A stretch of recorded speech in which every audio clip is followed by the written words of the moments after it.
ছাত্ৰ-ছাত্ৰীসকল তোমালোকক স্বাগতম জনাইছো ষ্টাডি মেথছ আসামলৈ। আজি আমি পঢ়িম অনুশীলনী 2.3 ৰ কুৱেশ্যন 2 নম্বৰ আৰু 3 নম্বৰত। সো চোৱা যে 2 নম্বৰত আমাক কিমান কৈছে স্যাৰ? 2 নম্বৰত আমাক কৈছে যে x³ - ax² + 6x - 8 তোমাৰ কি কৈছে স্যাৰ x - a ৰে হৰণ কৰি পোৱা ভাগশেষ নিৰ্ণয় কৰা। তাৰ মানে কি স্যাৰ আৰোপ x নিৰ্ণয় কৰিব দিছে মাটি ভাগশেষ নিৰ্ণয় কৰিব দিছে। এটা আমি কি দুটা মেথড কৰিব পাৰিম, এটা হলো লং মেথড আৰু এটা কি শৰ্ট মেথড। লং মেথডটো তোমাৰ কি ক্লাস 10 তো লাগে, বহুপদ যেটা আছে ক্লাস 10 ৰ পলিনোমিয়াল সেক্টর আছে তাতেও লাগে। তো দুইটা নিয়মত আমি জানি লও আহা। তো সলিউশনত চোৱা আমি কি যে p of x আমাৰ কিমান কিমান খিনি আছে এটা স্যার ইয়াত p of x আছে কিমান sir x³ - ax² + 6x - a আৰু তোমাৰ কি g of x কিমান আছে স্যার এটা x - a x - a x - a sir g of x। প্রথমে দেখি সহজ নিয়মটো কৰিলো। এই ধৰা হল p of x কিন্তু এখানে আর তোমার কি g of x কিনে কি মার স্যার x - a। তো এটা কি এটাকে লিখিম স্যার এটাকে g of x or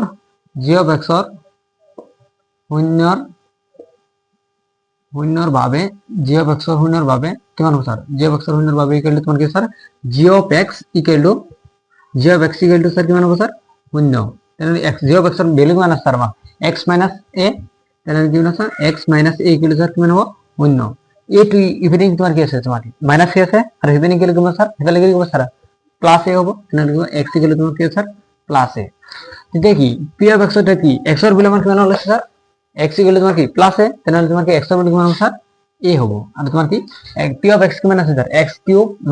ax² + 6x - a তাহলে তোমার x³ ওটা কি হবে স্যার a³ x এর ভ্যালু যেটা আমার কি a ওলাইছে x এর ভ্যালু কিমান হবে স্যার a ওলাইছে তাহলে লিখব স্যার তারপরে মাইনাস a into x², তাহলে x² মানে a² হবো x এর ভ্যালু তোমার কেমন a আছে plus 6x 6 into a minus a। তো এটা সোয়া a³ a into a² কেমন হবে স্যার a³ হয় কারণ কি ভূমি একই আছে ঘাতবিলাক কি যোগ হবো এর উপর এখন আমি কেমন আছে 1 আছে 1 + 2 = কেমন হবে 3 plus 6a minus a। তো a³ minus a³ তাহলে কি সোয়া এটা সোয়া যে প্লাস a³ আর মাইনাস a³ কি ক্যান্সেল তাহলে কিমান হবে স্যার শূন্য। আর তোমার কি 6a minus a তাহলে হলো 6টা এর পর এটা a গুছি হলো কিমান স্যার 5a তাহলে তোমার কি বাকি কিমান হলেছে 5a বলে এটাকে নির্ণয় ভাগশেষ কিমান হলে স্যার নির্ণয় ভাগশেষ আরোপ x = কিমান হবে স্যার 5a। এটু হল সহজ নিয়ম। আর যেটা তোমার কি দীঘল মেথড আছে লং মেথড যেটা আছে এটাও করে দিয়েছো দুইটা। লং মেথডটো মোৰ মতে ভালো হয় মানে কি ক্লাস 10 তো বহু দৰকাৰি হয়। তো এতিয়াৰ পৰা ক্লিয়ার হলে ক্লাস 10 ভালো হ'ব। এটা সয় কি স্যার আমার কি লং মেথডটো। তো লং মেথড আমরা কি বুঝি স্যার লং মেথডত আমি যেটা হরণ করেছি তোমার কি স্যার বক্স বানাইছো বক্সের ভিতরে তোমার কি p of x কইছিল আর তুমি বক্সের বাইরে তোমার কি স্যার g of x ছিল। আর যেটা তোমার কি আমার হ্যাকত যেটা ভাগশেষ গুলাইছিল এটাও আমি কি বলি স্যার আরোপ x বলি কইছিল আমি। আর যেটা আমার কি ভাগফল উলাইছি তাকে আমি কি g of x বলি কইছিল। তো এটা সোয়া যে ইয়াত কি লিখিম যে স্যার জানাল বক্সের ভিতর কোনে যাব স্যার p of x এর ভ্যালু কিমান sir x³ - a² + 6x - a হবে তাহলে কিমান হবে sir x³ - ax² + 6x - a আর g of x এর ভ্যালু কিমান স্যার x - a আছে কিমান স্যার x - a। এটা সোয়া যে x ক মানে x³ ক x এর ভাগ করা কিমান হলে স্যার কি p of x এর প্রথম বর্গটুক g of x এর প্রথম বর্গ ধরে আমি ভাগ করি জীবন হলো হেঁটে বাই করি তাহলে কিমান স্যার x³ ক তুলে আমি কি x এর ভাগ করব x³ ক কি লিখব x into x into x 3টা x লিখব আর x কি বুঝি কল তাহলে কিমান হল x² কিমান স্যার x² আর কি p of x এর প্রথম পদটুক g of x এর প্রথম পদের ভাগ করা যেটো ভাগফল হইলাব সেই ভাগফলটুক কি আছে g of x এর যিকেইটা পদ থাকিব গুটেকেইটা লগত আমি কি কৰিম পূরণ করিম যে এর পিছত গেলে আর কি বেটা পদ থাকিলে তাহলে কি হেতুর লগত পূরণ করিলে হয় তাহলে কি আছে x into x² কিমান হবে স্যার x³ তাহলে মাইনাস এ ইয়ার সম্মুখত এখন আমি আছে প্লাস আছে ইয়ার এখন আমি কি প্লাস আছে প্লাসে মাইনাসে কি স্যার মাইনাস প্লাসে মাইনাসে কি sir minus a into x² কিমান হবে স্যার a into x² কিমান হবে স্যার ax² হবে কিমান স্যার ax² তাহলে কিমান হবে ax² এদিকে হবে sin হবে যেটো চিহ্ন আছে তার কি আমি বিপরীত চিহ্ন লম ইয়াতে কি মাইনাস আছে তেন লিখব প্লাস লম আর ইয়াতে এখন আমি এনেকে আছে প্লাস তেন লিখব দিলাম স্যার মাইনাস লম। এটা সোয়া যে আমি সাইন চেঞ্জ করি যেটো আমি সাইন লম মানে কি যেটো আমি চিহ্ন চেঞ্জ কৰিম, চিহ্ন যেটো আমি বিপৰীত চিহ্ন লম সেইটো আমাৰ কি স্যাৰ মূল চিহ্ন হ'ব। এতে কি স্যাৰ প্লাস x কিউব আছে আৰু এতে তোমাৰ স্যাৰ মাইনাস x কিউব আছে, তেনেহ'লে প্লাস মাইনাস দুইটা কেনসেল হ'ল। ইয়াতে মাইনাস ax স্কয়ার আছে, ইয়াতে তোমাৰ কি স্যার প্লাস ax স্কয়ার, ইয়াতে কি স্যার প্লাস ax আছে, তেনেহ'লে প্লাস মাইনাস দুইটা কেনসেল হ'ল। তেনেহ'লে আমাৰ বাকি কোন রয়েছে 6x মাইনাস a, তেনে কি নমাইনে 6x মাইনাস a। এই চোৱা 6x এইটো কি এই লাইনৰ বাবে এইটো কি তোমাৰ p of x হৈ আছে, তেনেহ'লে কি এই p of x ৰ প্ৰথম পদ কি আছে আমাৰ 6x। 6x ক যদি আমি g of x ৰ প্ৰথম পদেৰে ভাগ কৰো তেনেহ'লে কিমান হ'ব স্যাৰ 6x ক যদি আমি কি x এৰে ভাগ কৰো কিমান হ'ব, ax কি কেনসেল যাব, তেনেহ'লে কি হ'ব 6 ৰ'ব, কি বাকি ৰ'ব কি স্যাৰ 6 হ'ব। তেনেহ'লে কিমান থাকিব আমাৰ বাকি সন্মুখত কি আছে প্লাস আছে, প্লাস এ প্লাস কি আছে প্লাস হয় 6, মানে 6 into x কিমান হ'ব স্যার 6x।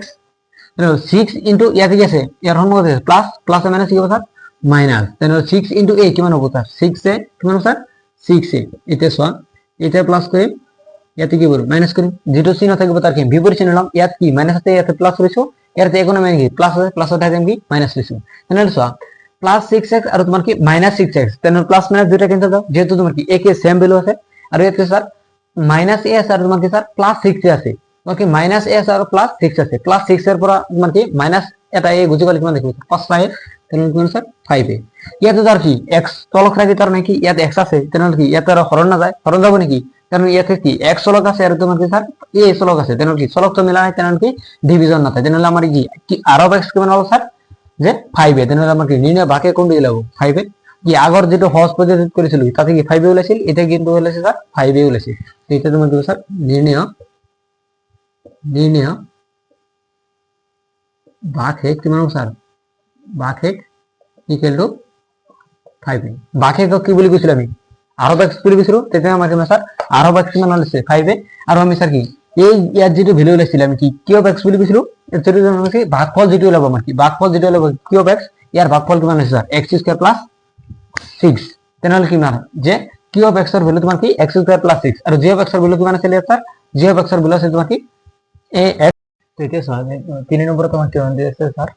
7 plus 3x এটা বহুপদ আছে আৰু তোমাৰ কাছে 3x কিউব প্লাস 7x তোর এটা উৎপাদক হয় নে নহয় পরীক্ষা করা। তোমার কাছে স্যার 7 plus 3x এটা উৎপাদক আছে আর তোমার কাছে sir 3x cube plus 7x আর এটা তোমার কাছে উৎপাদক আছে। এই 7 plus 3x আর তোমার কাছে sir 3x cube plus 7x যে এইটো এটা আনটোৰ উৎপাদক হয় নে নহয় এটা আমাৰ কি বলে স্যাৰ পৰীক্ষা কৰে বলেছে। তো কেতিয়া উৎপাদক হয় এটা আনটোৰ কেতিয়া উৎপাদক হয় যেটা তোমার কি স্যার আমার কি ভাগ হেতু তোমার কি r of x তোমার কি স্যার r of x তোমার কি যেটা 0 ওলাবো, যে তোমার কি r of x যদি আমার r of x 0 ওলায় তাহলে তোমার কি হবে ভাগ হেতু তোমার যদি 0 হবো বা উৎপাদক হবো এটা আনটোৰ তোমার কি স্যার উৎপাদক হবো, আর যদি 0 নোলায় যদি তোমার কি স্যার 0 নোলায় তাহলে এটা আনটোৰ উৎপাদক কেতিয়াও নহয়। তো এটা চোৱা আমি এতিয়া কি কৰিম স্যাৰ ভাগ হেতুখিনি আমি ওলাম। তো ভাগ হেতু ওলানোৰ কাৰণে আমি কি কৰিম স্যার সলিউশনত লিখা যে আমি কি হরণ করিম এটা আনটোক কি করিম হরণ করিম এটা আনটোক কি হরণ করিম। তো ইয়াত ধরা হল p of x equal to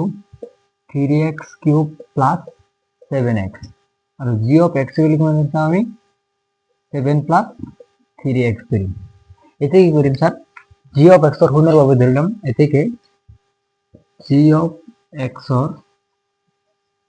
পূর্ণর ভাবে কিমান হ'ব sir g of x equal to sir 0 হ'ব, g of x এর পূর্ণ ভাবে ধরিছো তাহলে কি sir g of x equal to কিমান হ'ব 0, g of x এর ভ্যালু কিমান sir 7 plus 3x 7 plus 3x equal to 0। তো কিমান 7 টি ভ্যালু কিমান প্লাস হয়ে আছে এই ভ্যালু কি হবে স্যার মাইনাস হবে, তাহলে লিখব 3x equal to -7। তো এটা কথা হল যে এই x এর লগত 3 টু কি পূরণ হয়ে রয়েছে আর যদি আমি 3 x এর ভ্যালু হে লাগে আমার কি x এর ভ্যালু যদি বনাবো খুঁজতে না কি 3 টু এর পর নাকি করে বলে কারণ আমি কি করব দুই ফলে 3 এর হরণ করলাম বা আমি কি কম এনে সাধারণত আমি কম 3 টু এই ভ্যালু পূরণ হইতেছে এই ভ্যালু কি করব স্যার হরণ হবে, এটাও ভাবি লব পারা। তাহলে x ইকুয়াল কি হবে স্যার -7/3 x এর ভ্যালু কি হলো -7/3 হল।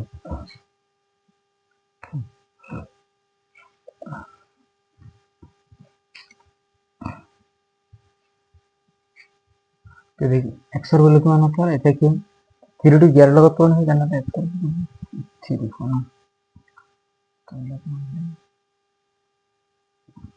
x equal to -7/3 ঠিক আছে মানে x এর ভ্যালু কি হলো x ইকুয়াল টু -7/3 তেনেহ'লে p অফ x ইকুয়াল আমাৰ কি আছিল 3x³ + 7x আছিল তেনেহ'লে p অফ x ৰ বুলি কিমান আছে -7/3 তেনেহ'লে আছে -7/3 ইকুয়াল কিমান আছে p অফ x কিমান আছিল 3x³ 3 ইনটু তোমাৰ কি x ৰ বুলি কিমান আছে -7/3 কিউব আছে কিউব হ'ব -7/3 সরি -7/3 প্লাস কি আছে 7x 7 ইনটু x x ৰ বুলি কিমান হ'ব -7/3 ঠিক আছে চোৱা 7 টু কি 7 এর উপর কি লাইট পড়ছে কি যা কিছু তাই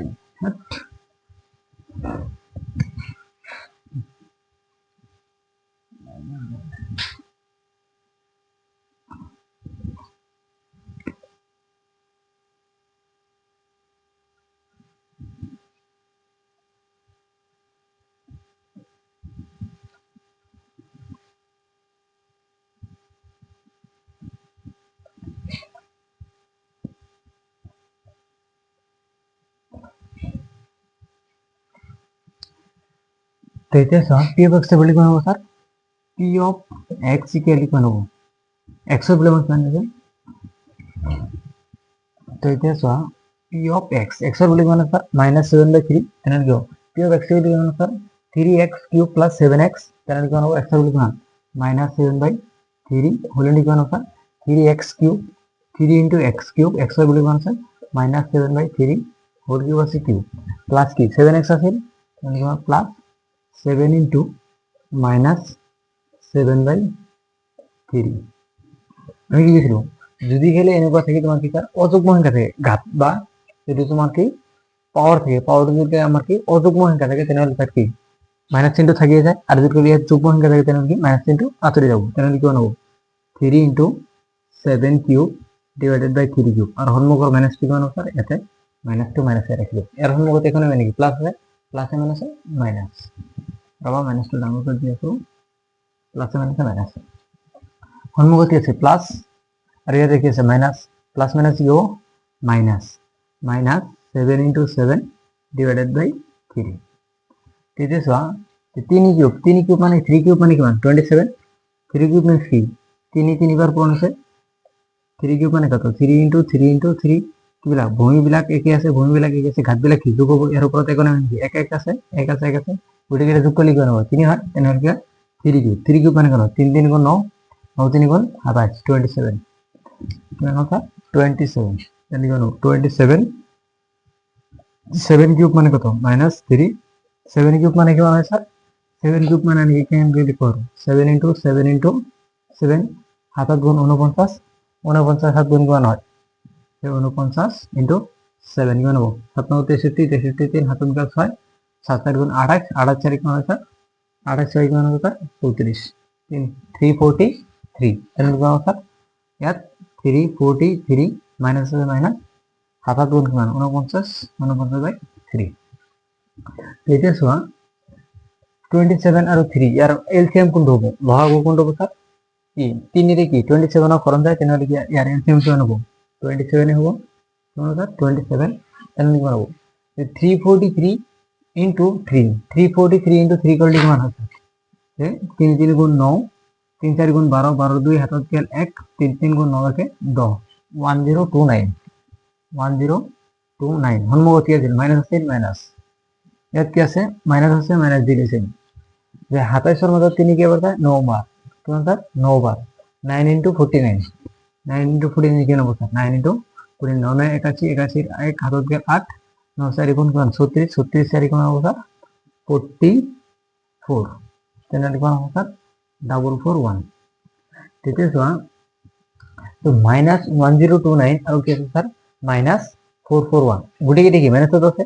-1029 আর মাইনাস তোমার কি আছে 441 তেনে লিখি বানাবো দুইটা যোগ করি কিনা মাইনাস হবে 1470 হনমুখত আছে মাইনাস দুইটা টাকা তেনে মাইনাস হবে 27 1470 ডিভাইডেড বাই 27 এক হরণ করলে আমি এক যদি হরণ করব কিবা একটা ভ্যালু লাভ কিবা একটা যদি ভ্যালু উলাই তেনে তো আমার কি পাখি 0 না উলালে 0 উলাইছে কি তেনে লিখব না নট ইকুয়াল টু 0 যদি শূন্য না উলায় আমি কি বুঝছি স্যার যদি ভাগ 0 হয় এটা আন্ডার যদি ভাগ এটা আন্ডার হরণ করার যদি গেলে মানে স্যার ভাগ x জিরো হয় তেন্তে এটা তোর উৎপাদক হয়। যদি আমার কি এটা কি ভাগ x জিরো ওলাইছে ভাগ x জিরো ওলা নয়, তেনেহলে কি হবো স্যার এটা আন্ডার কিটা উৎপাদক নহয়।